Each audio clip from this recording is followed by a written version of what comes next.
सकाळी राजस्थान पोलिसांमार्फत एका आरोपीला ताब्यात घेण्याविषयी विनंती आली होती। त्याप्रमाणे त्या आरोपीला ताब्यात घेण्यात आलेला आहे। अशी माहिती मिळते की ते नीट प्रकरणातील तो आरोपी आहे आणि या आरोपीला सध्या युनिट 2 क्राइम ब्रांचच्या पथकाने ताब्यात घेतलेला आहे। या आरोपीला ताब्यात घेण्यासाठी केंद्रीय तपास यंत्रणेचं पथक येणार आहे। तो पथक आल्यानंतर त्या आरोपीला त्यांच्या ताब्यात देण्यात येईल। सध्या या प्रकरणात एवढीच माहिती आहे की राजस्थान पोलिसांच्या विनंतीवरून या आरोपीला ताब्यात घेण्यात आलेला आहे आणि जेव्हा त्यांचं पथक येईल त्यानंतर या आरोपीला त्यांच्या ताब्यात देण्यात येणार आहे। आरोपीने त्याचा वेश बदललेला असल्यामुळे केस कापलेले असल्यामुळे त्याला सुरुवातीला माहिती मिळत नव्हती, परंतु तांत्रिक कौशल्य आणि पोलिसांनी जिकिरीने तपास करून युनिट 2 क्राइम ब्रांचच्या पथकाने त्याला ताब्यात घेण्यात आलेला आहे आणि त्यांच्या ताब्यामध्ये आरोपीला देण्यात येणार आहे।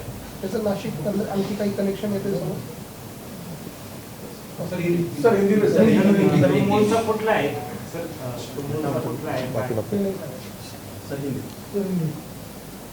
आज राजस्थान पुलिस से एक रिक्वेस्ट आई थी। नीट परीक्षा मामले में एक व्यक्ति को हिरासत में लेने के लिए रिक्वेस्ट की गई थी। Accordingly Nashik police crime branch unit 2 ने एक व्यक्ति को हिरासत में लिया है। राजस्थान पुलिस का एक पथक यहाँ पे आने वाला है उस एक्यूज़ को हिरासत में लेने के लिए। अकॉर्डिंगली इस एक्यूज़ को उनके हिरासत में दे दिया जाएगा।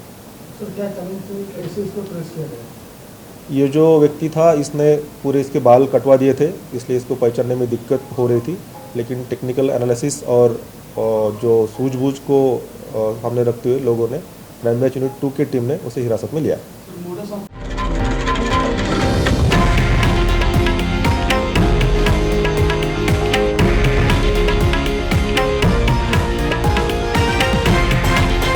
हे आहे देशातील नंबर 1 न्यूज नेटवर्क आणि आपण पाहत आहात TV9 मराठी, एकमेव।